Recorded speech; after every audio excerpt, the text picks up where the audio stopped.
The alarm tore through the command deck of the Vorath listening station before anyone understood what it meant. Officer Salen Cade dropped her cup and spun toward the main screen, her heart pounding so hard she could feel it in her throat. A shape had appeared at the edge of their sensor range, far larger than anything their charts recognized, and it was moving with a precision that made her skin turn cold. For 3 seconds, nobody spoke. Then the senior technician, a broad man named Doran Vask, whispered the words that would follow Salen for the rest of her life. That formation pattern. It matches the old myth files, the forbidden ones. Salen's hands trembled as she pulled up the archive. She had heard whispers of this before, buried deep in classified records that her superiors always refused to explain. A species called humanity, a name spoken only in warnings to frighten young cadets, a cautionary tale about a violent, short-lived civilization that had supposedly destroyed itself centuries ago in fire and ash. Every schoolchild on Kesserine Prime grew up believing Earth was nothing more than a story, a lesson about the dangers of unchecked aggression, a ghost used to keep people obedient. But the shape on the screen was not a ghost. It was steady, calm, and utterly real. Salen's captain rushed onto the deck, still fastening the collar of his uniform, his eyes wide with confusion rather than fear, because fear had not caught up to him yet. He barked orders to widen the scan range, to check for interference, to rule out a malfunction. Every test came back the same. The object was there. It was massive. And it was not alone. Behind that first shape, dozens more began to appear, sliding out of some kind of concealment field, one after another, filling the black canvas of space, like stars being switched on in perfect, deliberate order. Salen's throat tightened. She was the youngest officer on the deck, barely 3 years into her service, and she had never seen anything move with such calm confidence. Whatever this was, it was not testing them, it was not hiding, it was showing them exactly what it wanted them to see. The captain ordered a full alert across the station, and within moments, sirens rippled through every corridor, doors sealed, emergency lighting flooded the halls in soft red. Salen gripped the edge of her console, trying to keep her breathing steady, because the last thing she wanted was for anyone to see how frightened she truly was. "Send a message to Kesserine Command," the captain said, his voice tight. "Tell them the myth just became real." Salen typed the words herself, her fingers cold against the keys, knowing that whatever she sent next would change everything her people believed about their place in the galaxy. Meanwhile, far beyond the reach of Vorath's sensors, on a small blue world sealed away for 2 centuries behind an ancient warning beacon, the truth about humanity was far different from the myth. Earth had not destroyed itself. It had been struck down by an invading force long ago, beaten so badly that survival itself had felt like a miracle. But instead of vanishing, humanity had gone quiet.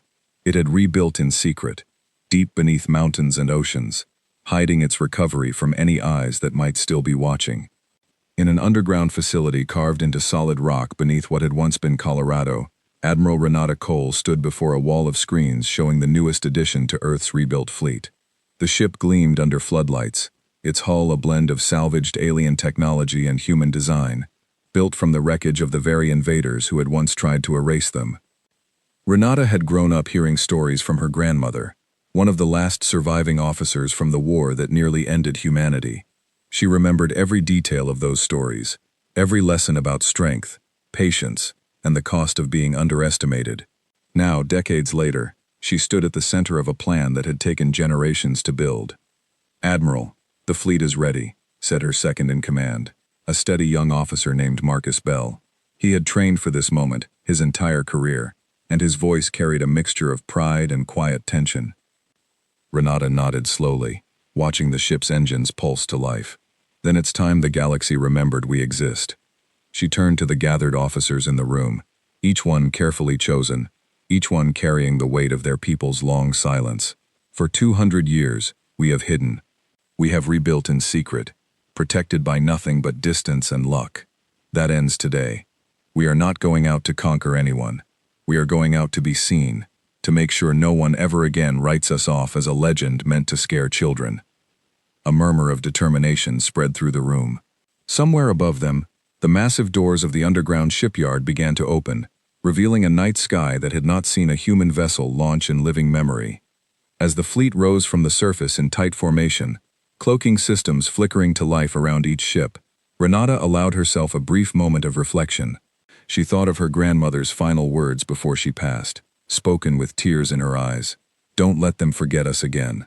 The fleet vanished into the darkness of space, hidden from any watching eyes, beginning a journey that would take months to complete. Their destination was clear. Their purpose was clearer.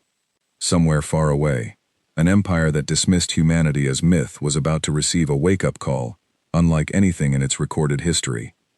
Back on the Vorath listening station, Salen Cade watched the readings continue to shift, as the mysterious fleet slipped away from their sensors, just as suddenly as it had appeared. The silence that followed was almost worse than the alarm itself. Officers exchanged uneasy glances, unsure whether to feel relief or dread. The captain ordered a full report to be compiled, and sent immediately to the highest levels of Vorath command. Salen volunteered to assist with the analysis, driven by a need to understand what she had just witnessed. As she combed through the data, she noticed something strange buried in an old classified file, one she wasn't supposed to have access to. It was a redacted report dated centuries earlier, describing a conflict with a species matching the description of humanity. The details were vague, deliberately vague, as if someone had gone out of their way to erase the truth. But one line remained untouched, perhaps overlooked by whoever had tried to bury it. Subject species survived initial engagement, status unknown, further contact strongly discouraged. Salen stared at the words for a long moment, her pulse quickening. If humanity had survived, then everything she had been taught, everything her entire civilization believed, was built on a lie. And if that fleet she just witnessed truly belonged to them, then whatever chapter of history the Dominion thought they had closed was about to reopen in the most dramatic way possible. She saved the file quietly, telling no one what she had found, and made a silent decision that would shape the rest of her life. She needed answers, and she was determined to find them, no matter where the search might lead her, or how dangerous the truth might become. Outside the station, space remained calm and empty once more, betraying nothing of what had just occurred. But for those who had witnessed it, the illusion of safety was gone forever. Salen spent the following hours locked in her private quarters, replaying the sensor footage again and again, searching for any detail she might have missed. Each time, the formation moved the same way, calm and unbothered, as though the ships had known exactly how much attention they wanted to draw, and no more. It was the confidence that troubled her most. Nothing frightened ever moved like that. Only something certain of its own strength could afford such patience. She thought back to her academy days, when an old instructor named Elric Voss had once mentioned, almost as a joke, that the myth of humanity carried strange inconsistencies. He never elaborated, and when she asked him about it later, he brushed the question aside and told her to focus on her studies. At the time, she assumed it was nothing more than an old man's odd sense of humor. Now she wondered if he had known more than he was allowed to say. Determined to learn the truth, Salen requested a meeting with Elric, who had long since retired to a quiet settlement on the outskirts of Kesserine Prime. Her request was denied without explanation, which only deepened her suspicion. Someone did not want her speaking to him, and that alone told her she was on the right path. Late that night, unable to sleep, she opened the restricted file again and reread the single surviving line. Subject species survived initial engagement. Status unknown. Further contact strongly discouraged. She stared at the words until they blurred together, imagining the scale of the cover-up required to erase an entire species from public memory. Whoever had done this had rewritten history itself, turning a defeat into a bedtime story meant to frighten children rather than warn adults.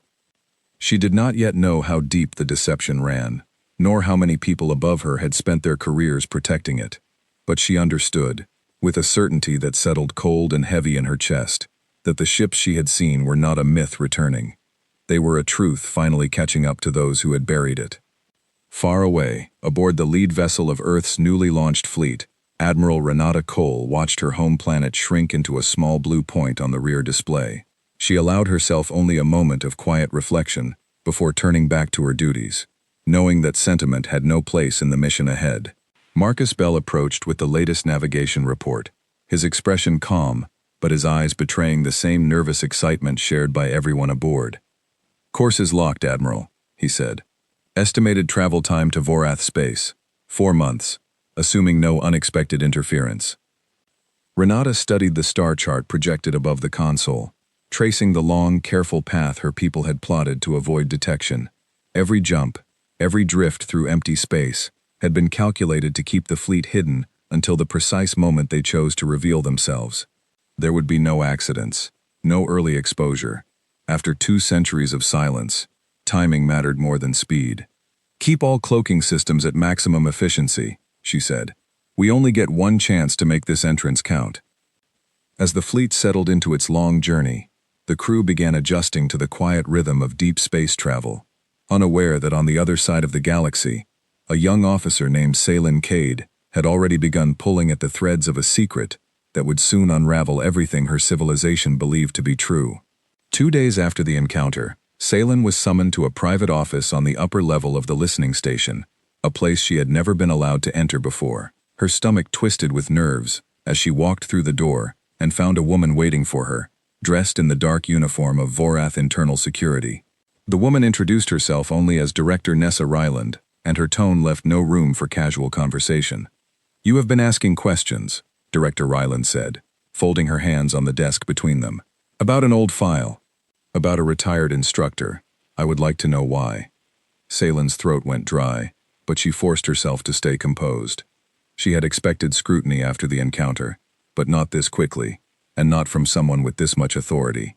She chose her words carefully, explaining that she was simply trying to understand the nature of the fleet they had witnessed, hoping to provide useful analysis for the official report. Director Ryland studied her for a long moment before sliding a thin folder across the desk. "Everything in this file is classified beyond your clearance. I am showing it to you because ignoring what you already know would be a greater risk than trusting you with the truth. But if a word of this leaves this room, you will face consequences far worse than losing your position." Salen opened the folder with trembling hands. Inside were images she had never imagined existed, records of an ancient conflict between the early Vorath Dominion and a species called humanity. The images showed devastation on both sides, entire fleets reduced to wreckage, cities scarred by the fighting. According to the documents, the war had ended not because humanity was destroyed, but because the Dominion's forces withdrew, after suffering losses too costly to justify continuing.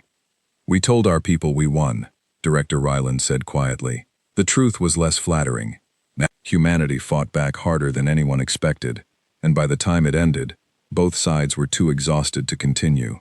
Our leadership decided it was safer to declare victory and erase the war from public memory than admit how close we came to losing everything. Salen felt a chill spread through her chest as the pieces began falling into place. The myth she grew up believing was not simply exaggerated, it was a deliberate lie, crafted to hide a humiliating truth from an entire civilization. And now, after 2 centuries of silence, the species they thought they had destroyed had returned, stronger and more capable than before. "Why are you telling me this?" Salen asked, her voice barely above a whisper. Director Ryland leaned back in her chair, her expression unreadable. "Because someone in this organization needs to understand the stakes before our leadership makes another catastrophic mistake. The Council still believes the fleet we detected was some kind of anomaly, a malfunction in our sensors, or worse, a hoax created by rival factions to destabilize the Dominion. They refuse to accept the possibility that humanity survived and rebuilt. I need someone willing to dig deeper, quietly, without drawing attention from those who benefit from keeping the truth buried." Salen nodded slowly, feeling the weight of the responsibility settling onto her shoulders. She had always dreamed of doing meaningful work within the Dominion's intelligence division, but she never imagined it would involve uncovering a conspiracy that stretched back centuries. Over the following weeks, Salen worked in secret, cross-referencing old records, interviewing retired officers under false pretenses, and slowly piecing together a clearer picture of what had truly happened during the original conflict. She learned that the war had begun after Vorath explorers stumbled upon Earth and misjudged its inhabitants as a primitive threat to be neutralized before they could grow dangerous. Instead of an easy victory, The explorers found themselves facing a species capable of adapting faster than anyone predicted, turning captured technology against its own creators and forcing a costly retreat. She also discovered troubling details about a faction within the Dominion's military command, individuals who had spent decades ensuring that any evidence of humanity's survival remained buried, fearing the political fallout if the truth ever came to light.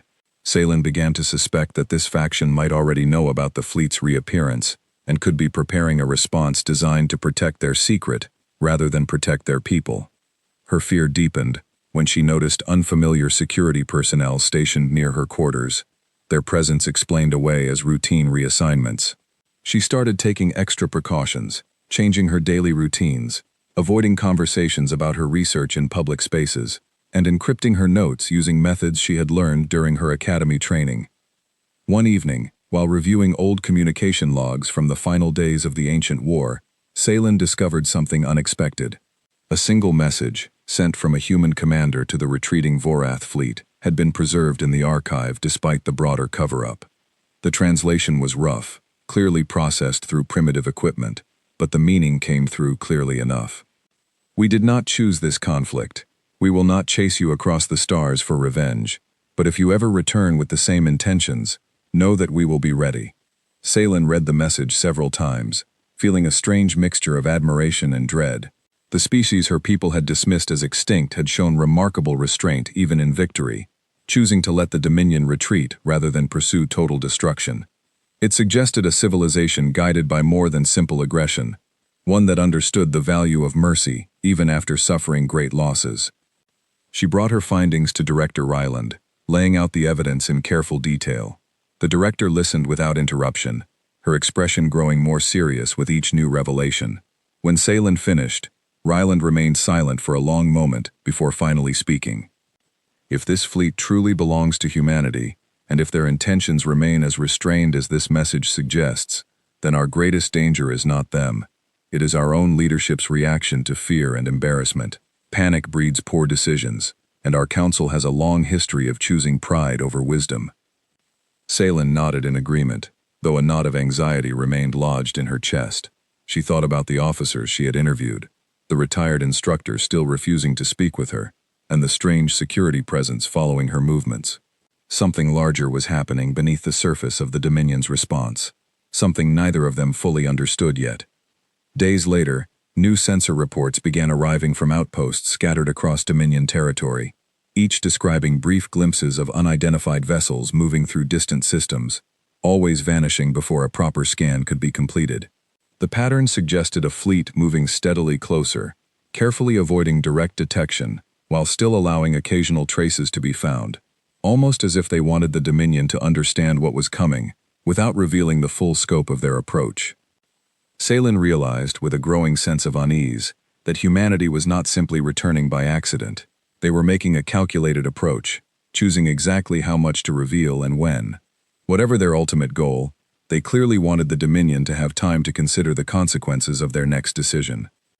As she compiled her latest report for Director Ryland, Salen found herself wondering what kind of people could build a plan so patient and so deliberate. The myths she once believed described humanity as reckless and violent, prone to destruction without thought for consequence. Everything she had uncovered so far painted a very different picture, one of a species that had endured devastating loss, rebuilt in complete secrecy, and now approached its former enemy with careful, measured intent rather than blind fury. Whatever awaited the Dominion when that fleet finally arrived in full view, Salen understood one thing with growing certainty. Her people were not prepared for the truth, and the illusions they had built to protect their pride were about to collapse in the most public way imaginable. Director Ryland called for another private meeting, this time in a secure room shielded from any outside monitoring. 2 additional officers joined them, both introduced only by first name, Callan and Priya, specialists in long-range communication and strategic planning. Ryland explained that she had quietly assembled a small group tasked with preparing an honest assessment for the Council, separate from the official channels that had spent decades burying the truth.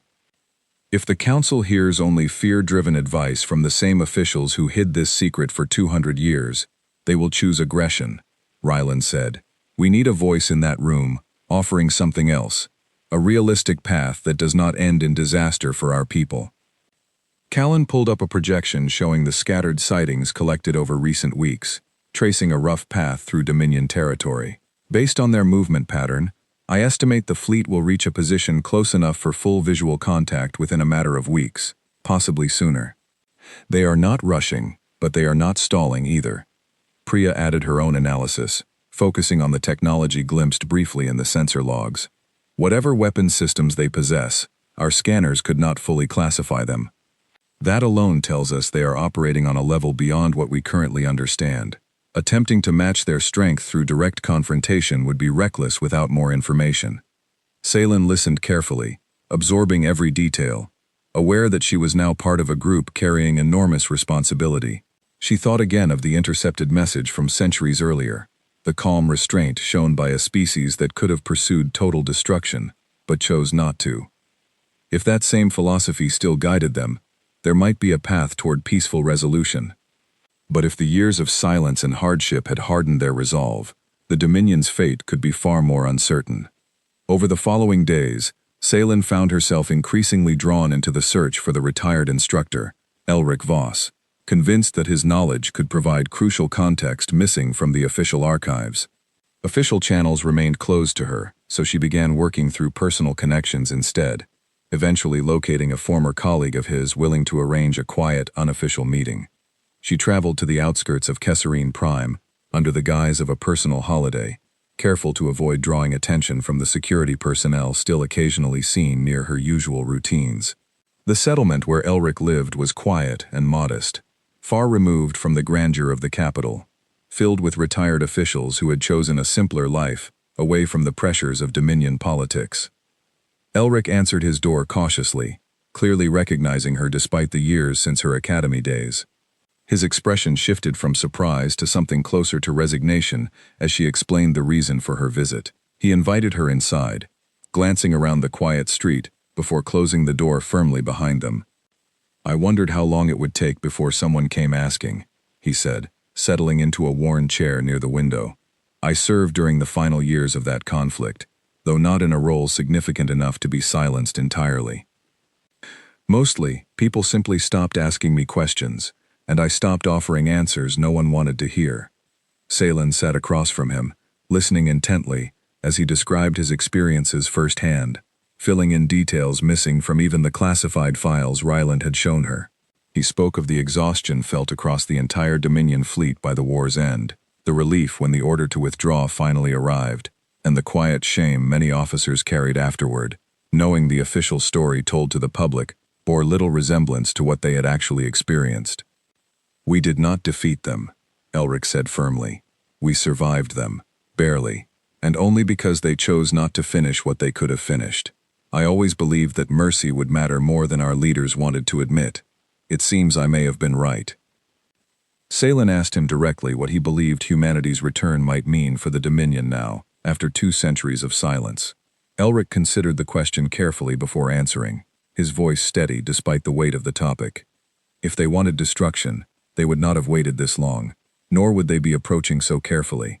My guess is they want something else. Recognition, perhaps. An acknowledgement that they exist, that they matter, and that they will not be erased from history simply because it makes us uncomfortable. If our leadership offers that acknowledgement honestly, there may be a path forward. If they meet this moment with the same arrogance that started the original conflict, I fear the consequences will be far worse this time. Seylan thanked him for his honesty and made her way back toward the capital, her mind racing with everything she had learned. She understood now that the coming days would test not only the Dominion's military strength, but its willingness to confront uncomfortable truths about its own history, and finally choose honesty over pride. As her transport approached the capital once more, she received an urgent message from Priya, flagged with the highest priority indicator available. New sensor data had come in from an outpost near the edge of Dominion space, showing the mysterious fleet closer than anyone had anticipated. Whatever time remained to prepare a thoughtful response was rapidly running out, and Seylan realized with a growing sense of urgency that the true test of everything they had uncovered was about to begin. Aboard the lead vessel of the Terran fleet, Admiral Renata Cole received a similar report from her own sensor teams, confirming that their approach had finally drawn the attention of a Dominion outpost near the edge of contested space. She had expected this moment for weeks, yet the confirmation still sent a ripple of tension through the command deck. Marcus Bell approached with the details, his tablet displaying a projected image of the outpost's defenses. "They scrambled a small patrol group the moment our signature registered," he said. "Nothing close to a real threat, but it confirms they know we are here. Word will reach their capital within days." Renata studied the projection carefully, weighing the implications. The original plan called for a slow, deliberate approach, designed to give Dominion leadership time to absorb the reality of humanity's return before any direct confrontation occurred. A premature encounter with a border patrol risked triggering exactly the kind of panic she hoped to avoid. "Hold formation," she ordered. "No aggressive posture, no weapons activation. Let them see we are simply passing through, not hunting for a fight." The patrol group shadowed the fleet's outer edge for several hours before retreating, clearly unwilling to risk direct contact with vessels so far beyond their technological understanding. Renata watched the tactical display until the last patrol ship vanished from sensor range, then allowed herself a brief moment to exhale the tension she had been holding since the encounter began. Later that evening, she called a meeting with her senior officers to review the timeline moving forward. The room was filled with a mixture of anticipation and quiet apprehension, each officer aware that the coming weeks would determine whether humanity's long-awaited return would end in recognition or renewed conflict. "We are ahead of schedule," said Ellen Shaw, the fleet's chief strategist, pulling up a revised star chart. "At our current pace, we will reach visual range of their homeworld within 3 weeks, faster than originally planned, given how quickly word is likely to spread through their command structure." Renata considered this carefully. Speed offered certain advantages, denying the Dominion time to organize a coordinated military response, but it also risked arriving before diplomatic channels could be properly established. She thought back to the careful instructions passed down from Earth's governing council before departure, instructions emphasizing restraint and clarity of purpose above all else. "We proceed as planned," she said finally. "Our goal has never been to overwhelm them through speed or surprise. We want them to understand exactly what is happening and why, every step of the way. Continue transmitting our identification beacon on an open frequency, even if they lack the technology to properly translate it yet. When they finally do understand, I want there to be no doubt that we approached with transparency, not deception." The order was carried out immediately, and across the following days, faint bursts of coded transmission began radiating outward from the fleet, repeating a simple message on a loop, translated into as many known galactic languages as Earth's linguists had managed to reconstruct from centuries-old records. The message was brief and deliberate, chosen carefully to avoid any suggestion of hostility, while still asserting humanity's presence clearly and without apology. "This is Earth. We come without hostile intent. We ask only to be recognized as what we are, a species that survived, rebuilt, and will not be dismissed again." Back on Kesserine Prime, the message eventually reached Dominion intelligence channels, sparking intense debate among the council members receiving the translated reports. Salen, now working more openly alongside Director Ryland's small group, was present for several of these heated discussions, watching as fear and skepticism clashed with cautious curiosity among the assembled officials. Counselor Baron Thess, one of the Dominion's most senior military leaders, argued forcefully for an immediate show of strength, insisting that any perceived weakness would only invite further incursion. His voice boomed across the council chamber, drawing nods of agreement from several officials still clinging to the belief that humanity's ancient defeat had been a genuine Dominion victory. "We cannot allow a myth to walk into our territory unchallenged," Thess declared. "Whatever they claim about their intentions, history shows exactly what this species is capable of. We mobilize our defense fleet immediately and meet them with overwhelming force before they reach our capital." Director Ryland rose to counter his argument, her voice calm but firm as she addressed the chamber. "The history you refer to was rewritten by the very officials who feared admitting the truth of our defeat. I have seen the original records. We did not win that conflict, Counselor. We survived it because they chose restraint over annihilation. Mobilizing our forces against a fleet capable of dismantling our defenses without effort would not protect our people. It would provoke the very outcome we hope to avoid." The chamber erupted into fierce debate, officials shouting over one another, as decades of carefully maintained illusions began to crumble under the weight of undeniable evidence. Ceylin watched from the back of the room, her chest tight with anxiety, understanding that the outcome of this argument would shape the fate of billions. Eventually, the Dominion's ruling council reached an uneasy compromise, agreeing to maintain defensive readiness without launching an immediate offensive action, while simultaneously establishing a small diplomatic task force to prepare for potential contact. Ceylin was surprised and somewhat relieved when Director Ryland recommended her personally to join this task force given her extensive research into humanity's true history. The following weeks passed in a blur of preparation, as Ceylin worked alongside linguists, historians, and military analysts to develop possible response strategies for whatever encounter awaited them. She spent long hours studying every fragment of information available about human culture, communication patterns, and behavior during the original conflict, determined to provide the clearest possible guidance to Dominion leadership. During this period, she also continued her quiet investigation into the faction responsible for the original cover-up, growing increasingly convinced that some among the Dominion's highest ranks still hoped to provoke conflict rather than accept the humiliation of open acknowledgement. She shared her suspicions with Ryland, who promised to monitor the situation closely, though both women understood the danger of moving too aggressively against powerful figures within their own government. Meanwhile, aboard the approaching fleet, tension began building among the crew as the journey's end drew closer. Marcus Bell found himself unable to sleep the night before their scheduled arrival at Dominion space, eventually making his way to the observation deck, where he found Admiral Cole, already standing before the wide viewport, watching the distant stars in silence. "Trouble sleeping, Admiral?" he asked, settling beside her. Renata offered a faint smile, though her eyes remained fixed on the darkness ahead. "I keep thinking about my grandmother. She used to tell me stories about the war, about watching entire cities burn, about losing friends she never spoke of by name, because the pain never faded. She always said the hardest part was not the fighting itself, but the fear that history would forget what we endured, that our sacrifice would be erased entirely." Marcus remained quiet for a moment, absorbing her words before responding. "It won't be forgotten, not after this." Renata nodded slowly, drawing strength from his certainty. "We are not here to relive that war, Marcus. We are here to close that chapter properly, on our terms, with our voice finally heard. Whatever happens tomorrow, I need every officer aboard this fleet to remember that.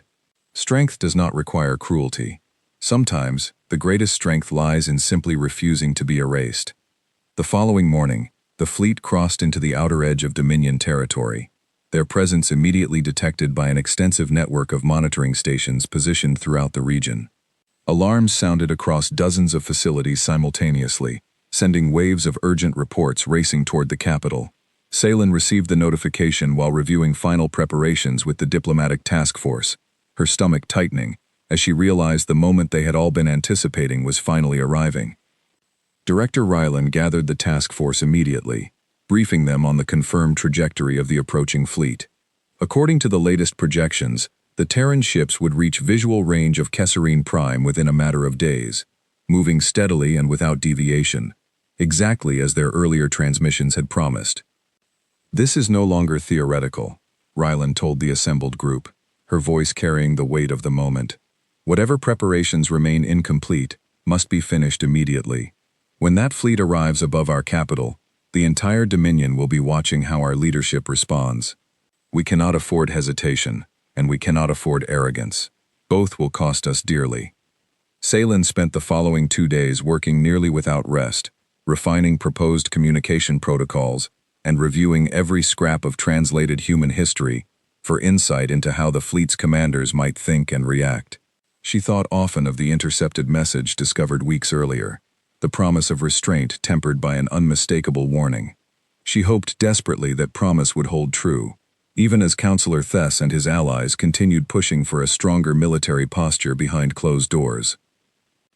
On the evening before the fleet's expected arrival, Ceylin received an unexpected visit from Elric Voss, who had traveled from his quiet settlement, despite his age and reluctance, to involve himself further in Dominion politics. He found her in a small office attached to the task force's operations center, exhaustion evident in her posture as she reviewed yet another set of translated records. "I could not stay away, not with everything unfolding," he said, taking a seat across from her desk. "I wanted you to have this before tomorrow." He handed her a small data drive, explaining that it contained personal notes he had kept hidden since the end of his service, detailed observations about human behavior during the final negotiations that led to the Dominion's retreat centuries earlier. Salen accepted it gratefully, recognizing the value of first-hand insight that no official record could replace. "They value honesty above almost everything else," Elric said, his voice carrying the certainty of someone who had witnessed it firsthand. "During the final exchange before our withdrawal, their commander refused to accept anything less than a direct, truthful account of our intentions. Deception, even small deception, meant to save face, angered them far more than the fighting itself ever did. If your leadership tries to manage tomorrow's encounter with half-truths or political maneuvering, I fear it will end poorly." Salen thanked him sincerely, promising to share his insight with Director Ryland and the rest of the task force before the fleet's arrival. As Elric prepared to leave, he paused at the door, turning back toward her with an expression she could not quite read. "Whatever happens tomorrow," he said quietly, "remember that fear rarely leads to wisdom. Approach them with honesty, and perhaps we finally earn the second chance our leaders wasted the first time." He left without waiting for a response, and Salen sat alone in the quiet office for a long while afterward, staring at the small data drive in her hand, fully aware that the coming day would test everything she had worked toward since the very first alarm sounded weeks earlier. She barely slept that night, replaying Elric's warning over and over in her mind. Honesty above almost everything else. She wondered whether the Council, so accustomed to shaping its own narrative, could truly manage to speak with a single honest voice when the moment finally arrived. She thought of Counselor Thess, and the allies who still whispered about striking first, still convinced that any show of weakness would doom the Dominion to conquest. If men like him controlled the response tomorrow, Elric's warning would prove tragically accurate. Before dawn, Director Ryland called an emergency session of the Diplomatic Task Force, gathering everyone in the operations center to finalize their recommendations before presenting them to the full council. Priya had spent the night compiling a comprehensive briefing document, drawing on every fragment of translated communication, every historical record, and every insight Salen had gathered from her conversations with Elric. "Our recommendation is simple," Priya said, addressing the group with a steadiness that belied the enormity of the moment. "We propose an immediate, open acknowledgement of the fleet's presence, broadcast publicly, rather than managed quietly behind closed doors. We recommend our council select a single representative to address them directly, offering honesty about our history, rather than continued denial. Anything less risks exactly the kind of deception Elric warned us about." Callan raised a concern that had clearly been troubling him for days. The Council has spent 2 centuries protecting this secret. Convincing them to abandon that strategy in a matter of hours, especially with Thess and his allies pushing in the opposite direction, will not be simple. Salen spoke up, her voice steady, despite the exhaustion weighing on her. "Then we make the argument as clearly as possible. We are no longer debating whether the truth will come out. That fleet is going to arrive above our capital whether we prepare properly or not. The only choice remaining is whether our leadership meets that moment with honesty, or whether they force our people to learn the truth from strangers instead of from their own government." Director Ryland nodded approvingly, gathering the finalized documents before leading the group toward the council chamber. The walk through the capital felt different that morning, the streets unusually quiet, as though the entire city sensed the weight of what was coming, even without official confirmation. Salen noticed military transports moving through nearby avenues, positioning defensive systems throughout key locations. A visible reminder that despite the diplomatic efforts underway, preparations for conflict continued in parallel. Inside the council chamber, tension hung thick in the air as officials took their seats, aware that the emergency session had been called specifically to address the approaching fleet. Counselor Thess sat near the front, his posture rigid, clearly prepared to renew his arguments for a defensive mobilization. Director Ryland took her position before the assembled council, Salen and the rest of the task force standing quietly behind her. Ryland began by presenting the evidence gathered over the preceding weeks, laying out the true history of the original conflict without hesitation, despite the discomfort visible on many officials' faces, as long-protected secrets were spoken aloud for the first time in centuries. She described the intercepted message discovered in the archives, the pattern of restraint shown by the approaching fleet, and the insights gathered from Elric's first-hand experience decades earlier. Every indication we have gathered suggests this species approaches with genuine restraint, Ryland told the chamber. They have had every opportunity to strike without warning, yet they have chosen transparency instead, broadcasting their intentions openly rather than relying on surprise. If we meet that transparency with continued deception, we risk transforming a peaceful resolution into a conflict born entirely from our own fear. Counselor Thess rose immediately, his voice sharp with frustration. You ask us to abandon 2 centuries of careful protection, based on the word of a retired officer and a handful of ancient records. This is reckless, Director. We cannot gamble our people's safety on the hope that a species capable of such destruction will simply choose mercy a second time. The debate stretched on for hours, arguments circling back repeatedly, as officials weighed the risks of both honesty and continued denial. Salen watched anxiously as the discussion swayed back and forth, uncertain which side would ultimately prevail. She found herself thinking of Renata Cole, though she had no way of knowing the Admiral's name yet, imagining the fleet's commander watching patiently from the darkness of space, waiting to see how the Dominion would respond to their carefully measured approach. Finally, as the session neared its conclusion, the Dominion's senior-most official, an elderly stateswoman named Corla Venn, who had remained silent throughout most of the debate, rose to speak. Her voice carried decades of quiet authority, immediately drawing the full attention of the chamber. I have served this council for longer than most of you have been alive, she said. I remember the whispers that followed the war's end, the unease among certain officers who never fully explained their discomfort with our official account. I always suspected the truth was more complicated than what we told our people. Director Ryland's evidence only confirms what I long feared. She paused, letting her words settle over the chamber before continuing. We will not repeat the mistake that started this conflict 2 centuries ago. When that fleet arrives, we will meet them with honesty, not aggression. I will address them myself, and I will not hide behind the comfortable lies this council has maintained for far too long. Her declaration effectively settled the debate, though Counselor Thess and his remaining allies continued to voice their objections quietly among themselves as the session adjourned. Salen felt a wave of relief wash over her, though she remained acutely aware that Thess's faction had not abandoned their concerns entirely, merely deferred them for the moment. As the council chamber emptied, Director Ryland pulled Salen aside, her expression a mixture of exhaustion and cautious optimism. You did well these past weeks, she said. Whatever happens next, know that your work made a genuine difference today. Salen nodded, though her mind remained fixed on the approaching fleet, now less than a day away from reaching visual range of the capital.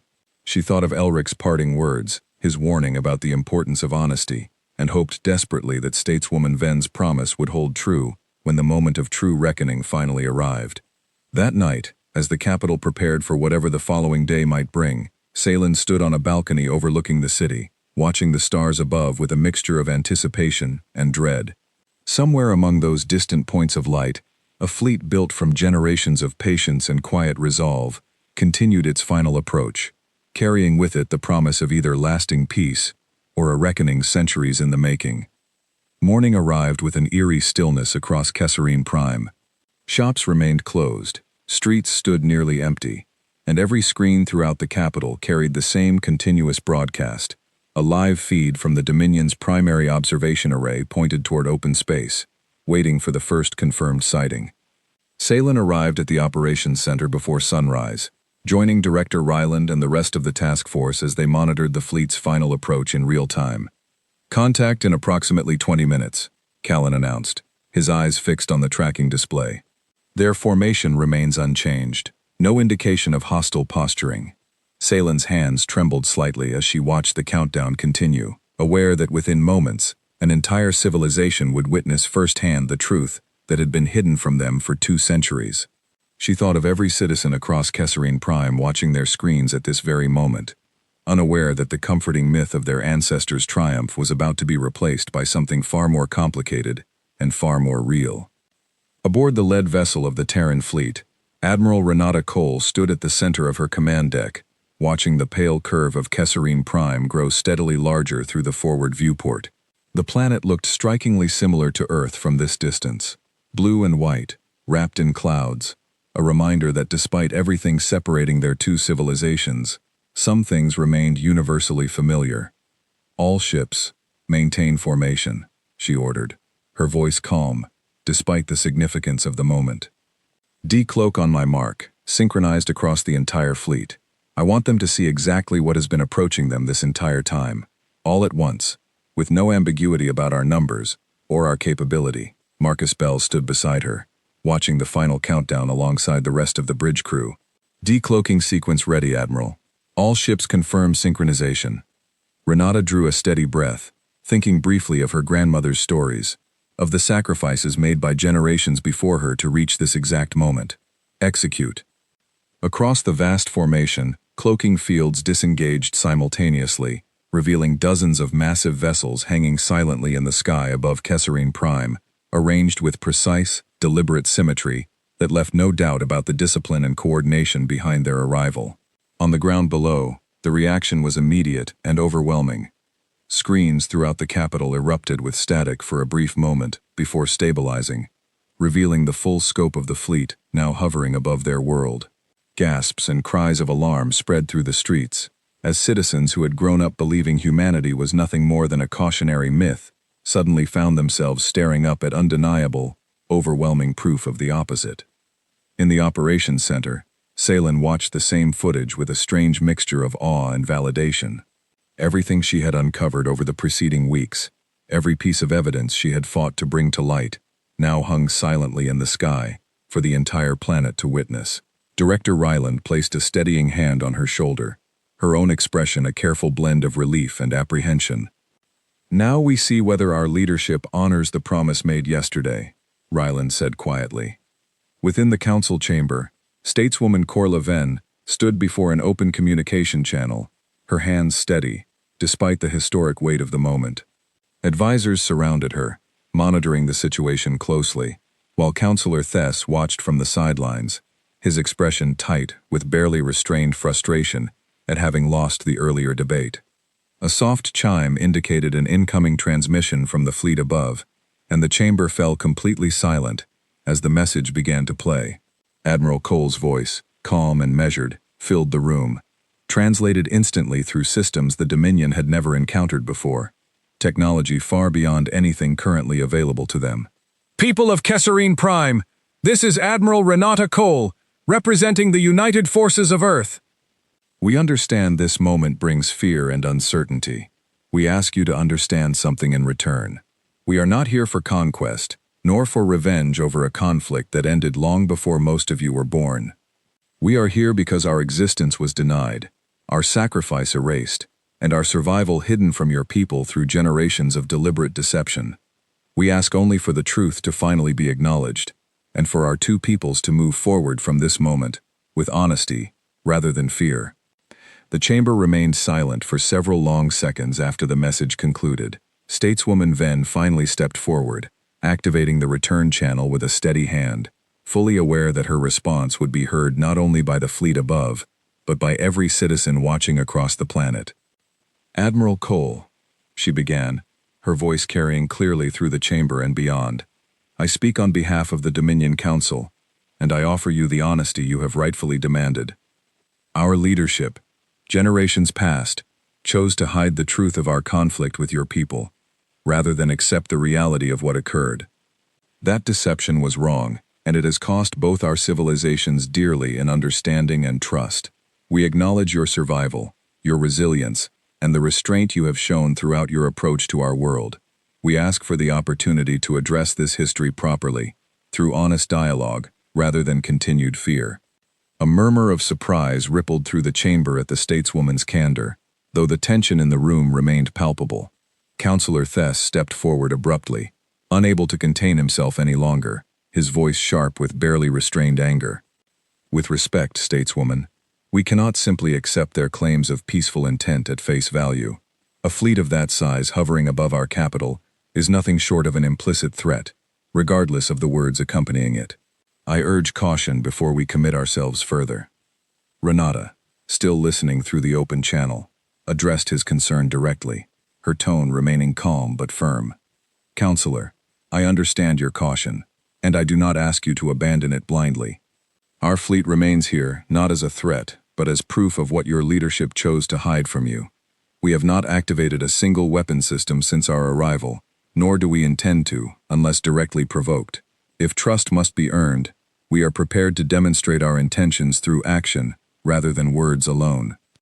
To emphasize her point, Renata gave a quiet order, and moments later, the entire fleet shifted formation, moving into a wider, less imposing arrangement, opening clear pathways through the formation that had previously appeared as an unbroken wall above the capital. The gesture, though small, carried significant symbolic weight, visible clearly on every screen throughout Kesserine Prime. Salen watched the shift with quiet admiration, recognizing the deliberate calculation behind the gesture. It was a demonstration of confidence rather than aggression, a signal that the fleet's true strength lay not in intimidation, but in the sheer certainty of their capability, a certainty that required no further display of force to prove itself. Stateswoman Ven continued the exchange, gradually working through logistical details for a formal diplomatic meeting between representatives of both civilizations. Salen found herself unexpectedly summoned forward by Director Ryland, who recommended her directly to the stateswoman as someone uniquely qualified to assist with the historical and cultural context necessary for the negotiations ahead. This young officer uncovered much of the evidence that allowed us to approach today's events honestly, Ryland explained. Her insight into human history and behavior, gathered through considerable personal risk, will prove invaluable as we move forward. Stateswoman Ven studied Salen carefully for a moment before nodding in approval. Then you will join the delegation, preparing to meet with Admiral Cole's representatives. Your work has already shaped today's outcome more than you may realize. Salen felt a mixture of pride and nervous anticipation at the unexpected responsibility now placed upon her. She had begun this journey as a junior officer stumbling upon anomalous sensor data, never imagining it would lead her to stand at the center of a historic reconciliation between two civilizations divided by centuries of hidden conflict. As preparations began for the first formal meeting between Dominion and Terran representatives, tension across the capital slowly began to ease, replaced by a cautious curiosity as citizens absorbed the reality of a truth long denied to them.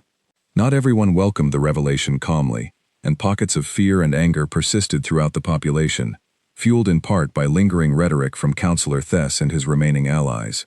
Yet the overwhelming response, guided by stateswoman Ven's steady leadership, leaned toward cautious hope rather than panic. Aboard the fleet above, Admiral Cole received updates on the Dominion's response with quiet satisfaction, though she remained fully aware that the true test of this fragile beginning still lay ahead. She gathered her senior officers once more, reviewing the details of the upcoming diplomatic meeting with careful attention. This is only the beginning, she told them. Words alone will not undo 2 centuries of hidden history. Tomorrow's meeting will determine whether we build something lasting from this moment, or whether old fears eventually pull both our civilizations back toward conflict. I trust each of you to represent our people with the same honesty and restraint that brought us this far. As night fell across Kesserine Prime, the massive silhouettes of the Terran fleet remained visible in the sky above the capital, a quiet, steady reminder of the truth finally revealed. Salen stood once again on the same balcony where she had watched the stars the night before, though this time, the distant lights above no longer represented uncertainty and dread.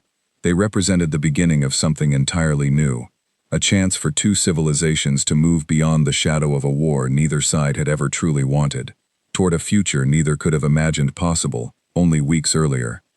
The formal meeting between Dominion and Terran representatives took place the following morning, aboard a neutral transport vessel positioned midway between the capital and the fleet above, chosen carefully to avoid the symbolic weight of either side, hosting the other on their own terms. Salen arrived early, her nerves steady despite the historic nature of the occasion, accompanied by Director Ryland and a small delegation representing the Dominion Council.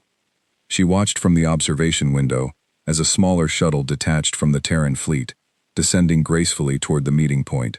The craft's design was elegant yet unmistakably practical, a blend of aesthetics she had never encountered before, hinting at a culture that valued function without abandoning beauty entirely.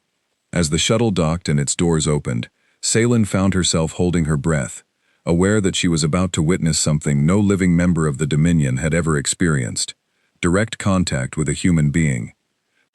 Admiral Renata Cole stepped through the doorway first, her posture composed and confident, followed closely by Marcus Bell and 2 additional officers. Seylan studied her with quiet fascination, struck by how ordinary she appeared, despite the weight of history she carried. There was nothing monstrous or frightening about her, only calm determination and the steady bearing of someone who had spent her entire life preparing for this singular moment. Stateswoman Venn stepped forward to greet the Admiral personally, extending a formal welcome despite the obvious tension still lingering beneath the surface of the meeting. Admiral Cole, on behalf of the Dominion Council, I welcome you and your delegation. We recognize the significance of this moment, and we intend to honor it with complete honesty. Renata accepted the greeting with a respectful nod. Stateswoman Venn, thank you for your candor yesterday. It was not lost on us, and it made this meeting possible far sooner than we anticipated. The 2 delegations settled into a spacious conference room, prepared specifically for the occasion, the atmosphere cautious, yet notably free of the hostility many had feared. Seylan found herself seated near the center of the table, close enough to observe every detail of the discussion, occasionally called upon to provide historical context or clarification as negotiations unfolded. The early conversation focused on establishing basic terms of mutual acknowledgement, with both sides agreeing to formally recognize the true history of their original conflict. Renata presented detailed records preserved by Earth's own historians, offering a human perspective that complemented the fragments Seylan and Director Ryland had uncovered within Dominion archives. Together, the 2 accounts painted a complete picture of a war neither side had truly wanted, born from misunderstanding and escalated by fear on both sides. Your ancestors believed they were neutralizing a threat before it could grow dangerous, Renata explained. Our ancestors believed they were defending their home from an unprovoked invasion. Neither side fully understood the other, and that misunderstanding cost countless lives on both worlds. Stateswoman Venn nodded solemnly. A mistake our leadership compounded by burying the truth rather than learning from it. We owe both our people and yours an honest reckoning with that failure. As the discussions progressed into the afternoon, Councillor Thess, present as part of the Dominion delegation despite his earlier objections, raised pointed questions regarding Earth's long-term intentions beyond the immediate acknowledgement being discussed. His tone remained respectful, though clearly still guided by caution. Admiral Cole, acknowledgement of history is a meaningful first step, but I must ask plainly what Earth expects from the Dominion moving forward. Reparations, territorial concessions, technological exchange? Our Council deserves clarity on these matters before any lasting agreement can be considered. Renata answered without hesitation, her tone measured and direct. We are not here to demand reparations for a war that ended centuries before most of us were born. We seek 3 things only: formal recognition of our survival and our history, restored access to open communication between our civilizations rather than continued isolation, and a mutual agreement that neither side will pursue hostile action against the other without just and transparent cause. Beyond that, we believe genuine cooperation, built gradually and honestly, offers far greater value than any single demand we could make today. Thess studied her carefully, clearly searching for hidden motives behind her straightforward request, yet finding none that matched his earlier fears. Slowly, the tension in his posture began to ease, replaced by a grudging respect he had not expected to feel. That is, more reasonable than I anticipated, he admitted quietly. The negotiations continued through the remainder of the day, addressing practical details surrounding the eventual withdrawal of Earth's fleet, the establishment of formal communication channels between the 2 governments, and preliminary discussions regarding future cultural and scientific exchange. Seylan contributed valuable insight throughout, drawing on her extensive research to help bridge remaining gaps in understanding between the 2 delegations. During a brief recess, Seylan found herself standing near a viewport alongside Marcus Bell, both observing the distant curve of Kesserine Prime visible beyond the glass. He offered her a friendly nod, breaking the silence between them. "You did remarkable work uncovering the truth on your end," he said.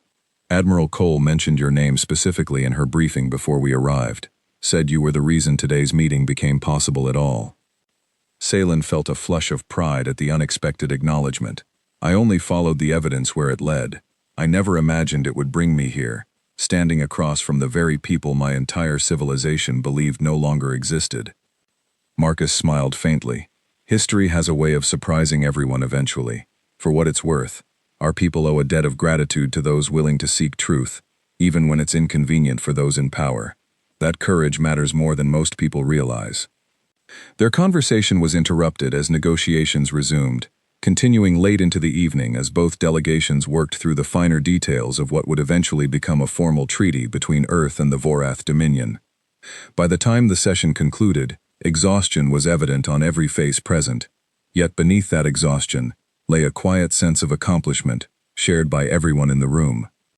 Stateswoman Venn and Admiral Cole finalized the preliminary agreement together, both signing a document that would soon be transmitted publicly across both civilizations, formally acknowledging Earth's survival and establishing the foundation for future cooperation between two peoples separated for centuries by fear and deliberate deception.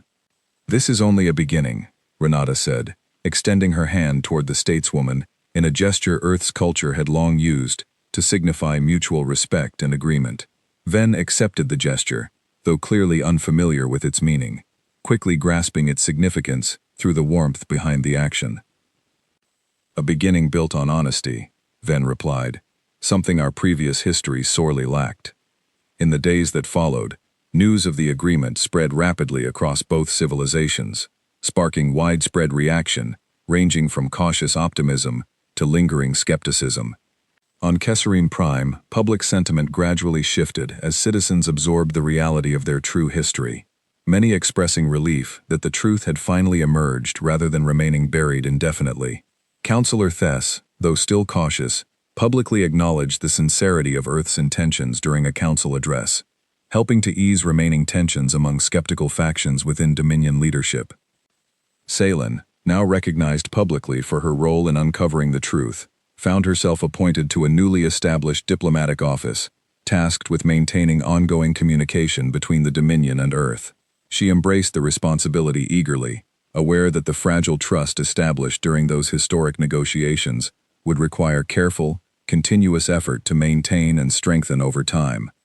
Aboard the Terran fleet, preparations began for a gradual, staged withdrawal from Dominion space, timed carefully to avoid any appearance of abrupt retreat that might undermine the confidence built during negotiations.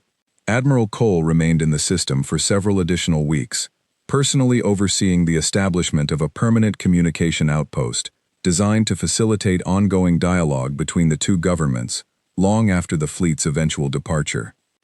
During one of her final visits to the capital before departure, Renata requested a private meeting with Salen, curious to learn more about the young officer whose determination had played such a crucial role in preventing what could easily have become a catastrophic misunderstanding. They met in a quiet garden near the council chambers, away from the formal pressures of official diplomacy. "You took considerable risk pursuing the truth the way you did," Renata observed. "Many in your position would have simply accepted the comfortable version of history handed down to them." Salen considered the observation carefully before responding. "I suppose I always sensed something incomplete about the story we were taught.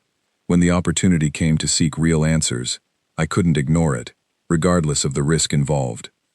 Renata smiled, recognizing something familiar in Salen's determination, a quality she had witnessed often among her own people throughout Earth's long, difficult recovery. That kind of courage is rare, regardless of which world produces it. "I believe our two civilizations will benefit greatly from officers like you, willing to challenge comfortable lies in pursuit of difficult truths." As their conversation continued, both women reflected on the long road that had led to this unlikely alliance, born not from conquest or domination, but from patience, honesty, and the simple refusal to remain forgotten. Salen expressed her hope that the coming years would see genuine friendship develop between their peoples, rather than the fragile truce many still expected to eventually collapse under the weight of old fears. History will remember this moment differently, depending on who tells the story, Renata said thoughtfully. But if we continue choosing honesty over convenience, cooperation over suspicion, then perhaps future generations on both our worlds will look back on today, not as the moment tension nearly erupted into conflict, but as the moment two civilizations finally learned to move forward together. Weeks later, as the last vessels of Earth's fleet prepared for their final departure from Dominion space, Salen stood once more on the familiar balcony overlooking the capital, watching the distant lights slowly fade from view as the fleet withdrew toward the newly established travel corridor connecting both civilizations. The fear and uncertainty that once accompanied those distant points of light had been replaced entirely by a quiet sense of hope, carefully earned through weeks of difficult truth-telling and careful diplomacy. Kesserine Prime had changed permanently in the wake of humanity's return, its people forced to confront a history far more complicated than the comforting myths of their childhood. Yet from that difficult reckoning emerged something far more valuable than the illusion of untouched victory, an honest foundation upon which two civilizations, once divided by fear and deception, could finally begin building a future defined not by the shadows of their past, but by the courage of those willing to seek the truth, no matter the cost. And somewhere beyond the edge of visible space, Earth's fleet continued its long journey homeward, carrying with it the quiet satisfaction of a mission accomplished not through conquest, but through patience, restraint, and an unwavering refusal to be dismissed as nothing more than a forgotten myth ever again. Yet the road ahead was far from free of obstacles. Not everyone within the Dominion had accepted the new arrangement peacefully. A small circle loyal to the old ways, quiet supporters of the faction that had spent generations hiding the truth, began meeting in secret shortly after the treaty's signing, unwilling to accept what they viewed as a humiliating surrender to a species they still considered dangerous. Salen first noticed signs of their activity when strange discrepancies appeared in the newly established communication logs between the Dominion outpost and Earth's diplomatic channel, small delays and inconsistencies that suggested deliberate interference rather than simple technical error. She brought her concerns to Director Ryland immediately, and together they launched a quiet investigation, careful not to draw unwanted attention while the fragile peace remained in its earliest, most vulnerable stage. Their inquiry eventually led them to a retired communications officer named Doran Tull, a former associate of Counselor Thess who had grown increasingly vocal in private circles about reversing the agreement before it could take permanent hold. Confronted privately by Ryland and Salen, Tull initially denied any wrongdoing, though his composure cracked under the weight of evidence they had gathered, including intercepted messages suggesting an attempt to sabotage the newly built communication outpost in hopes of provoking a diplomatic incident that might collapse the fragile treaty entirely. "You don't understand what you've done," Tull said bitterly, once confronted with the proof. 2 centuries of careful protection, undone in a matter of weeks, because a handful of officials decided honesty mattered more than our people's safety. Salen studied him carefully, recognizing genuine fear behind his anger rather than simple malice. "Protection built on lies isn't safety," she said quietly. "It's only a delay of the very reckoning you claim to fear. What we've built now offers something your old methods never could, an honest chance at lasting peace." Tull was quietly removed from any position of influence, and the attempted sabotage was addressed swiftly enough to prevent any lasting damage to the newly established communication channels. Director Ryland ensured the incident remained contained, understanding that public knowledge of such an attempt, however unsuccessful, could easily reignite fears that both sides had worked so carefully to calm. When Salen informed Admiral Cole of the incident during one of their regular diplomatic exchanges, Renata received the news with calm understanding, rather than alarm. "Every significant change invites resistance from those most comfortable with the old order," she said. "We faced similar challenges on Earth during our own recovery, voices insisting that hiding remained safer than rebuilding openly. Trust takes time to fully settle, on both our worlds." Her words offered Salen considerable reassurance, a reminder that the difficulties they faced were not unique failures, but natural growing pains accompanying any genuine, lasting change. Over the following months, the diplomatic office Salen now led grew steadily, welcoming additional Dominion officials eager to participate in the ongoing exchange with Earth's representatives. Scientists began sharing carefully selected research. Historians collaborated on a joint account of the original conflict, intended to replace the fractured, incomplete narratives previously taught on both worlds. And cultural exchanges slowly introduced each civilization to aspects of the other's daily life, previously unknown to them. Salen found herself corresponding regularly with Marcus Bell, who had remained behind briefly to help establish protocols for the new outpost, before eventually returning to Earth alongside the rest of the fleet.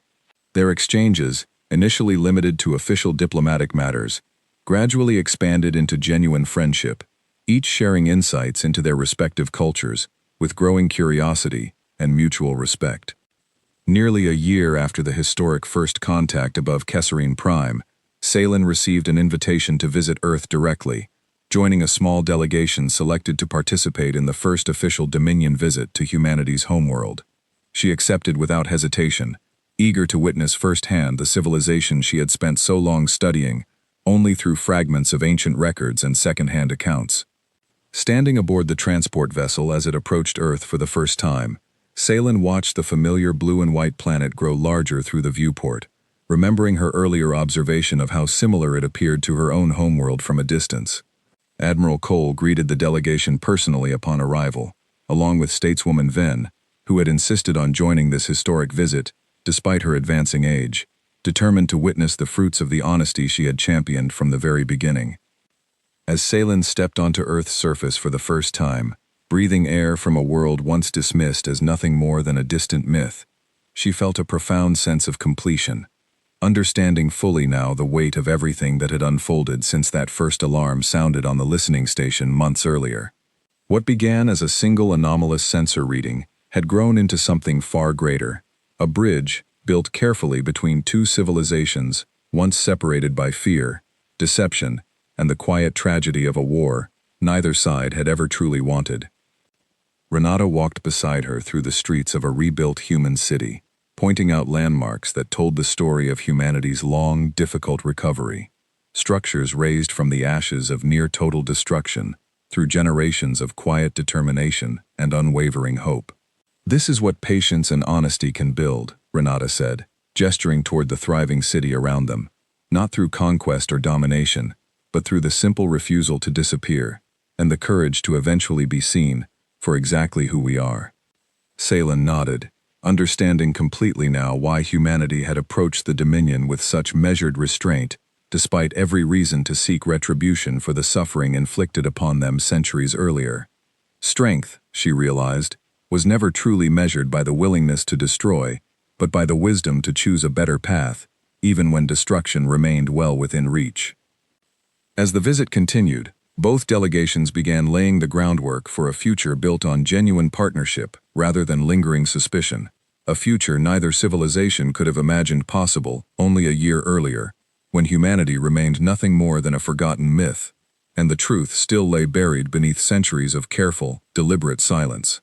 What had begun as fear above the skies of Kesserine Prime had finally become something far more enduring, a friendship earned through honesty, patience, and the unwavering courage of those willing to seek the truth, no matter the cost.